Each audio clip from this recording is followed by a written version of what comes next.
Hello and welcome to the first episode of Week by Week, a podcast about the experience of motherhood. I'm Celeste and I'm pregnant. This podcast will go week by week through my first pregnancy, and I have no idea what's going to happen. I can tell you that it will be honest, personal, and definitely embarrassing at times, but beyond that, I don't know. We'll figure it out together. Each week, I will give you an update about where I am in the pregnancy, and we'll have incredible guests on who will also share their experience. If you want to go back and listen to the trailer, now is the time. And if you don't, buckle up. We're in it now. We'll figure it out. Let's just jump right in, shall we? This first episode will cover weeks 0 through 12 of the pregnancy. I'm currently in week 12. We'll start with a little update about what's going on in my body, what's going on for the baby and their development. Then I have a wonderful interview with somebody who is not only very near and dear to my heart, but also, I would say, essential in this process. Here we go.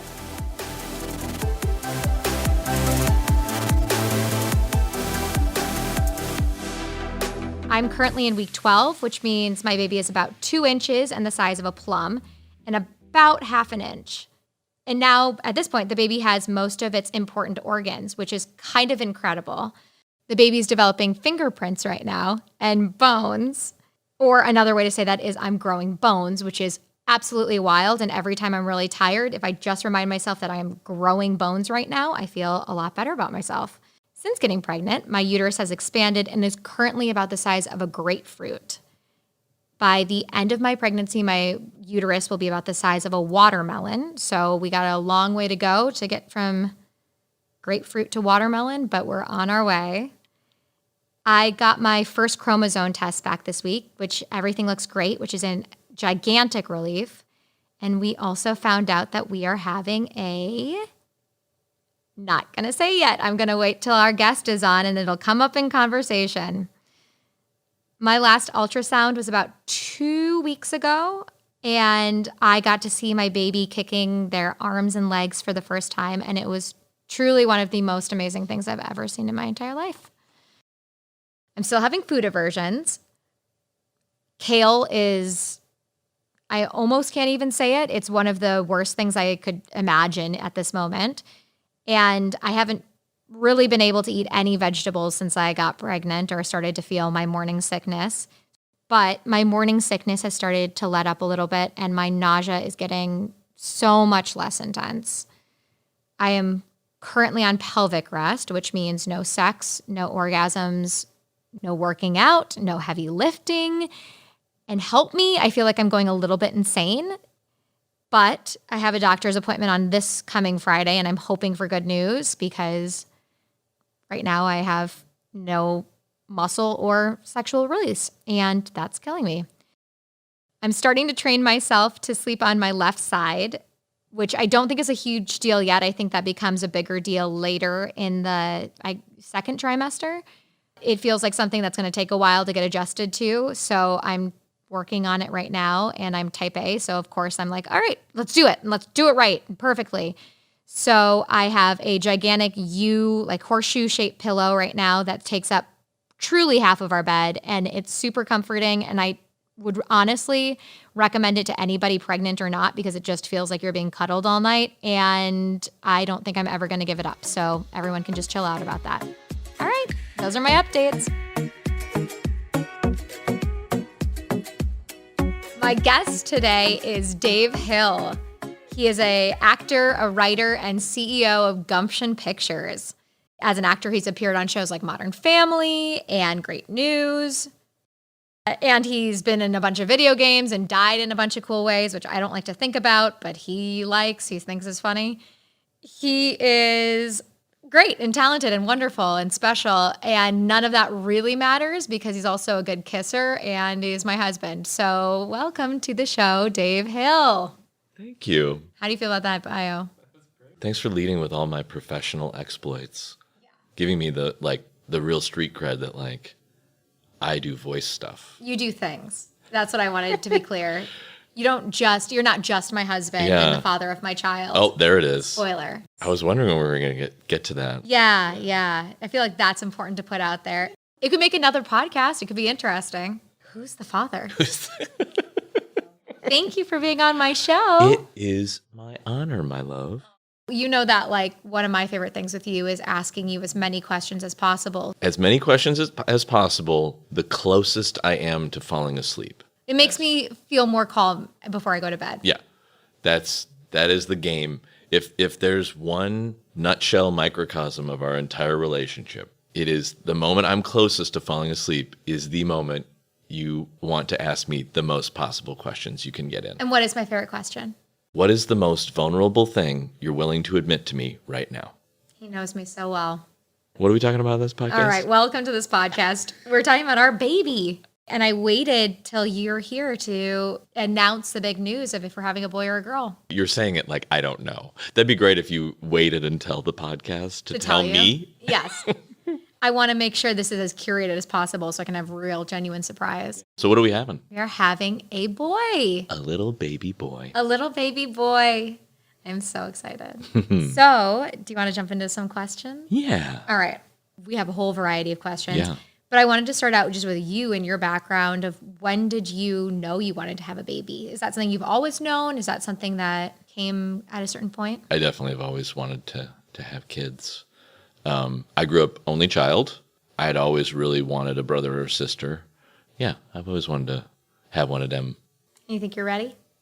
It doesn't really matter now. It's happening. That's true. It's true. I'm ready on a lot of levels, but I mean, a lot of my friends that do have kids, you know, they always say, you're not ready, but it doesn't really matter because you have to figure it out. It's your child anyway. So I think that humans are incredibly adaptable, able to overcome a lot. So I just kind of trust in that and also know that I'm going to love the hell out of this little guy. So here we go. There you go. A little bit of what I wanted to do with you is go through the journey that we've had from week 1 all the way up to week 12 where we currently are, since the rest of the podcast will go week by week and we won't need, all the backstory. In the beginning, there was sex. This is why I brought him on, and he's going to give you every detail. No. So I guess just starting out, what do you remember about the day I told you? The day you told me, I was fast asleep.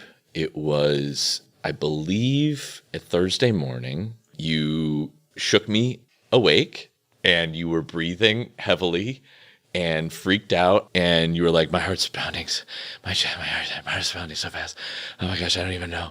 And then you just like blurted it out. And what was your first thought? My first thought was like, am I still asleep? Is this a dream? And I've said this to you, but it was probably 3 or 4 days where I was like, was that a dream? Am I still in a dream? It was just so surreal and dreamlike. It's wild to wrap your head around. It is. And especially like coming out of a deep sleep too. It was just like, I was like, still like, what? And then we like hugged and cried, and you showed me the 2 tests I think you'd taken, or just one that first day. And then you took another one the next day. Yeah. Because I waited to the first morning pee because that's when you're supposed to have the highest. I think it's hormones that affect the pregnancy test. Didn't know if it was a false positive, which I, for other reasons, didn't think it probably was, but worth double checking. Mm-hmm. Why are you being obtuse? What other reasons? This podcast is for you. It's about being pregnant. For me, it's verification that this is your baby. No, that we did it. Oh.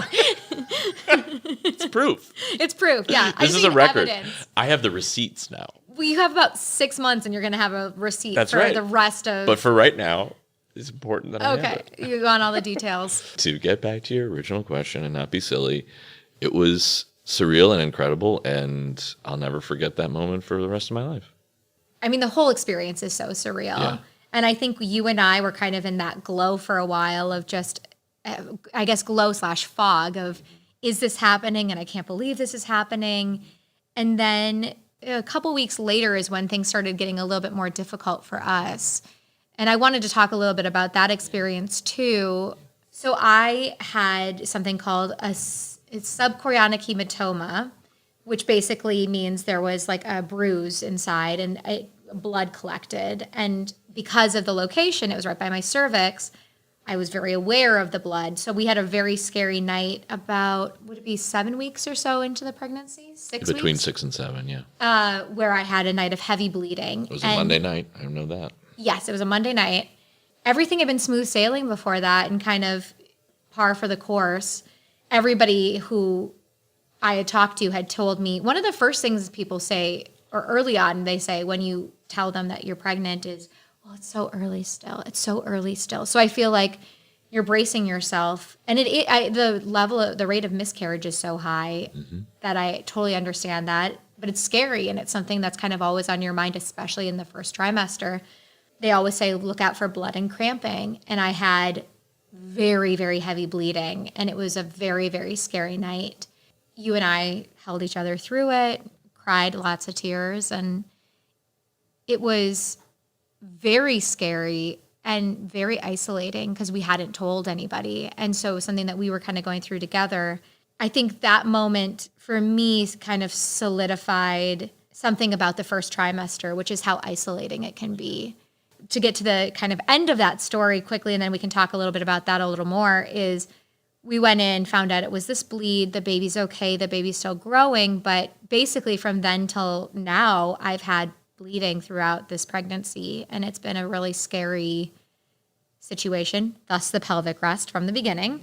But something I just wanted to talk about a little bit, because I think you don't hear as much about all of the other things that can happen during that first trimester or throughout it. So again, and for me, another reason why I wanted to do this podcast. Do you have anything you wanted to add to that? Yeah, I think the number one thing, I mean, it's one of the few things I think I knew about being a parent in early pregnancy is that you wait to tell people. Right. And you wait for, obvious reasons. But that also means you don't have support, from people around you. That was really hard. That week that happened was arguably the worst week of my life. We were so isolated. You were incredible, and we were so scared and so worried, but we really were there for each other. So that was great. But then having no village, having nobody around us made it really, really hard. Well, I think you and I like to share, and it's hard at all if somebody says, hey, what's going on? And you're kind of just like, just work. And yeah. It's like the most innocuous day-to-day question, and you feel like I'm lying to them because I can't tell them the thing that is going on. It is crazy. If you, obviously, it would be our choice. It would be a conversation we would have together, but... And as we're recording this, by the way, we've told a lot of people, but we haven't totally told everybody. No, not yet. So as we're recording this is still not out there. Yeah, this is... There's been no social media posts. Oh my gosh. What? But do you think in the future, because you and I, in a perfect world, you never know what's going to happen, but we would love to have more than one kid. Mm-hmm. Do you think you would be more inclined to tell people sooner? Again, barring that we both agreed that that's what we wanted to do, regardless of what happened? I would. That's how I feel about it. Yeah, I would. I think it's so hard, but it's a truth that pregnancies aren't always a straight line. If we can all be more aware of just the fact of that and the natural fact of that and be able to, share some empathy with each other around that, I think that would be good. I think that would be healthier.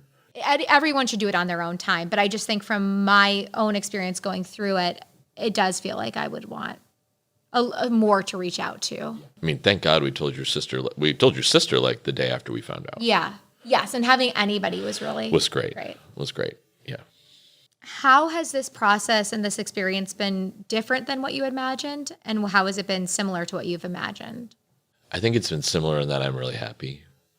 It's something that I've wanted. It's something that we've wanted. I think that was a turning point in our relationship, was when we both realized that we both wanted kids. Realizing that, I think, was a real, oh, yeah. I already felt like this was my person, but now it's etched in stone. Yeah. It always made me happy to think about, and I've been really happy. As far as the stuff that's been a surprise, so much of it, I mean, almost on a daily basis, things are a surprise. How the baby grows, your experience, the ebbs and flows and ups and downs of that. I read something. I've got a bunch of books. We're both type A, and we both went out like the first weekend and got like 8 books or whatever First we got. day. Yeah, first day. That was like the first thing I did. And I read something really cool, which was that men's brains, when they're about to have a baby / the baby is there, their brains literally create more gray matter. Like their brains grow and add more brain to be able to be a dad and do whatever they need to do in and around that. I have felt myself like starting to like think differently in some ways and do things differently. It's been surprising to me how quick that's happened. Like even stuff like we live in LA, you drive everywhere.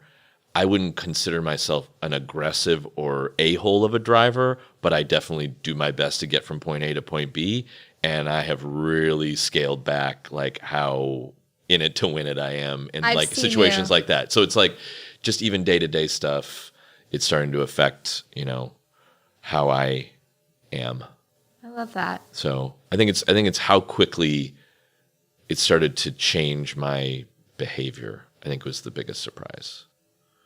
I'm stealing a little bit from the New York Times 36 questions thing, which we did. Oh boy, this is like oh, what day is it? It's a Thursday? Yeah, you do that every day. Oh, I mean, my it's like what gosh. Oh my gosh. What can I say? I established it already. I love the questions and I love. If you could change anything about the way that you were raised, what would you change? I mean, it's hard to say this on one level because I know that they wanted more kids, but I would have liked to have had, siblings because both my parents are very successful. They worked really hard, but that did mean that, there were times when I was on my own because I was an only child. And it's definitely something that's in play for how I'm thinking about us building a family and everything. Yeah. So when my sister and I, as you know, are just a year apart, and so having somebody who I do know that. As you know. I love, as you know. Yeah, I know. Well, we've been together for... when I'm putting this out there, I have to show that you know clearly. Yes. But we're a year apart, and it was great. It was great having somebody who was always there and who we could work things out with and kind of navigate our way through. Highly recommend. Then is there something that you would want to keep for sure from the way that you were raised? We really, it's funny that this is like the opposite of what I just said, but we really valued time together. Like we had dinner together all the time, if not every night of the week. We played board games together. We watched movies together. We watched, at the time the Chicago Bulls were really good. So we watched Michael Jordan and the Chicago Bulls all the time together. Like we just went to the movies. We did family vacations. We were together so much, and I have so many great memories of random nights, big trips, everything in between. Like it wasn't just like we're hanging out. It was like we're together and we're talking and we're laughing and we're learning and we were together. We wanted to know what was going on with each other. That's great. Yeah. That's something I think we've talked about a little bit of, even things like no cell phones at the dinner table or things like that, where it just feels like taking away anything that would hinder connection and making it a priority to sit down or to have those moments of connectivity. Out of my own curiosity, because I'm going to be a mother to a son, thinking about your relationship with your mom and knowing that like the mother-son connection is a big deal, is there something for you in that dynamic that feels particularly important that you'd want me to keep in mind from your experience? There's a lot. There's a lot of stories from me growing up of me as a little boy, kind of like making pronouncements and like telling my mom that she just like didn't get it. Her reaction was never about making me not have opinions or thoughts. It was always about like hearing me and then responding and laying down the law if she had to. But she was never like, you don't get to think that way, or not in my house, or like any of that kind of stuff. I mean, we were all opinionated in our family, but we valued that. Yeah, it's so important. We cherish that. Yeah. I think that's something we've talked about a little bit of, like that combination of like creating space for an emotional response or whatever kind of a response, and how do we create space and then also have our rules and, that I can't let you do that because that's not safe. And you can have an opinion emotionally about that, and that's okay too. I'm trying to kind of find that. I have a feeling we're going to have a very opinionated child. I wanted to talk to you a little bit about our relationship and kind of how obviously. Wait, oh my God, are you breaking up with me? Can you imagine? First episode is like, I'm doing this alone. Sorry. I'm bringing him on for the real-time breakup. I've read there's like a John Gottman's, in his research, satisfaction in marriages have gone down. I think like 2/3 of people report that their satisfaction has decreased since they brought a child into the world. And that tends to last for like up to 3 years or something like that. He has a reason and a description of what makes it easier for the 1/3 who say that their relationship either stayed the same or got better. Probably butchering this to some degree, but you get the general gist of it. Just on the hypothetical level, and also I guess speaking to us right now, do you currently / do you in the future think this is going to affect us? And like, what do you think we can do to try to stay unified? Well, how could it not affect us? Do you know what I mean? And I don't mean that negatively. Something that I value the most about our relationship is that from a very early point, we both showed ourselves willing to at least open up conversations and talk about what's going on between us. We try to be aware and we try to speak to what's going on. We're not perfect at that. It doesn't mean that we do the conversation part in the most positive, productive, helpful way every time, but at least we want to do that. Like, that's the switch that's flipped, is like we're up for that. And we also go to therapy. We go to couples therapy. We've gone to couples therapy now for almost 2 years, and it's really great. I can't recommend it highly enough. It is really great. I truly think it's the best thing in the world. I have a great person who we won't say their name. I don't know what the rules are on that, but she's great. We adore her. We adore her, and she has helped us immensely. When we told her that we were pregnant, she had the sweetest, warmest reaction, and it was really great. But anyway, to get back to it, I think because we have that foundation of right from the get-go, we were willing to look at what's happening. I go into this even not knowing how it's going to change us, not fearful. I love that. Even the night when you had the hematoma start and we thought the worst, we were really there for each other. I admire you so much in general, but in the middle of one of the hardest moments of your whole life, like after you had cried and been sad and heartbroken for a little while, you checked in with me so directly and clearly. I did not think this way, but in that moment I was like, we're going to be okay no matter what. We have had a ton of fights since then. Oh, yeah. And we will. I'm Italian. Yes. I don't know why you're so opinionated. She's Italian, and I'm a slightly repressed Midwestern Lutheran. And, but I don't know about 2/3, 1/3.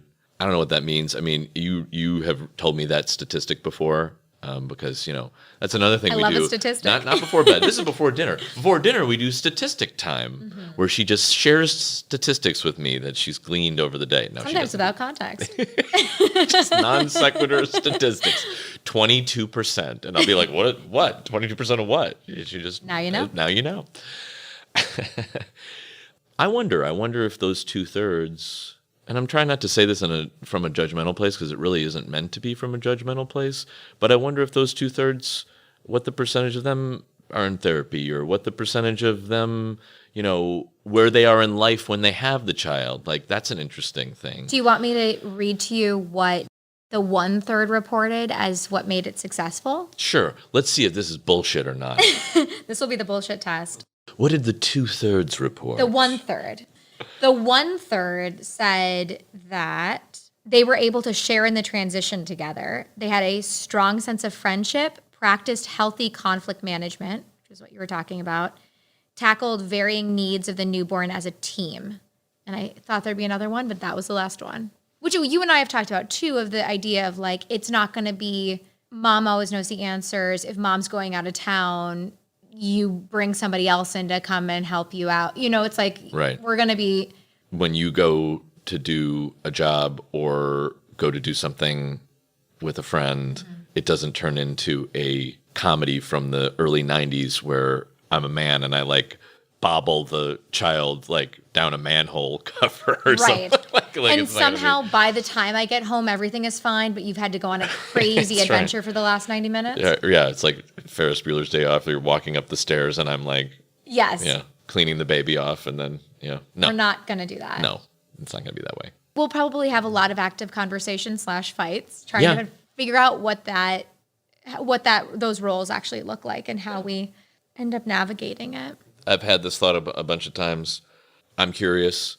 I want to know what things are going to be like to the furthest extent I possibly can. So I've asked a lot of my guy friends over the years, like what it's like being a dad.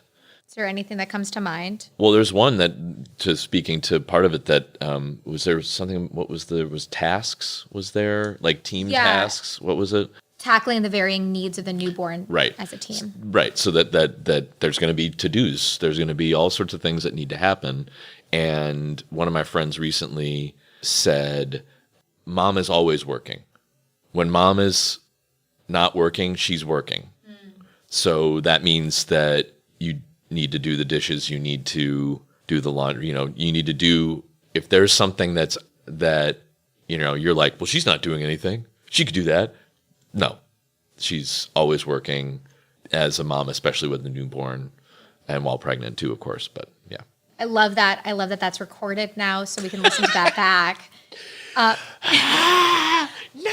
But I will say I have noticed, like, as I've been on this pelvic rest and just doing less, and also when morning sickness was really bad and it was hard to get up, you really did step up and do just more stuff around the house and more just thinking ahead and kind of doing things for me as much as you could. And I really appreciate that. That's recorded. You thought you were getting me to say something, but I was getting you to say something. Our next fight is just going to be playing back different parts of this. So just, you said this. We should, next time we fight, I'm going to have you on. That'll be actually the real episode. It's where, in real time, what does a fight look like with your pregnant wife? Just a quick couple things to wrap up, and then you can get out of here, but don't leave without me because we're driving home together. I brought you here. We drove here together, so. Do not leave, but you can leave, but don't actually. I guess we talked a little bit about this, but just to wrap up the question we were talking about before, how do you think our relationship has changed? You talked about kind of how you have changed or what has changed in you, but is there anything in particular that you feel like has changed between us? I definitely think, especially through the complication, but I think just in general, just needing to be in touch and connected. That's much more important to me, and I think it's much more important for us, that kicking things up a notch, on the connection. I think there's been times where in fights or when things aren't going as well, there's extra stakes. Yes. So things seem extra intense. I think that's been true for both of us. And I say, I'm pregnant. Yeah, she's pulled that card. Yeah, it's a great card. It's a great card. I mean, if I had that card, I'd pull it. I only have another 6 months to use it. I got to use it up while I have it. My last question for you as just a way to wrap it up that I think I like, and I hope you like too. Is there somebody who you can think of who has influenced you in what you want to be as a father? And thinking about that, what is the essence of that or the takeaway that you feel embodies that thing? I mean, I thought a lot about my dad, and we lost him in 2008. Boy, he loved babies, and babies loved him. So it's been really sad because he's not going to meet this little guy. And it's been really wonderful and beautiful to think and know how much he would love that this is happening. There's a picture on our dresser right by our bed. That's my favorite picture. That is a moment when my mom and dad and I were on vacation in the Northwest. I think it was taken in Washington State, but it could have been Oregon. But we had gone on a hike, and we were just sitting by a lake and talking. And my mom took some photos of us. And I was probably like 11, 12, I want to say. There's just this great photo of him listening to me talk. And he's so in the moment with me. And he's got this, just a smile of like true peace and joy. I think about him, having that kind of a smile now. And that brings me a lot of peace and joy too. Thank you for talking to me. Thank you for having me on. Thank you for being a father of my child. You're welcome. And if I hadn't been the first guest, we would have thought about it. Maybe. I'll see you in the car.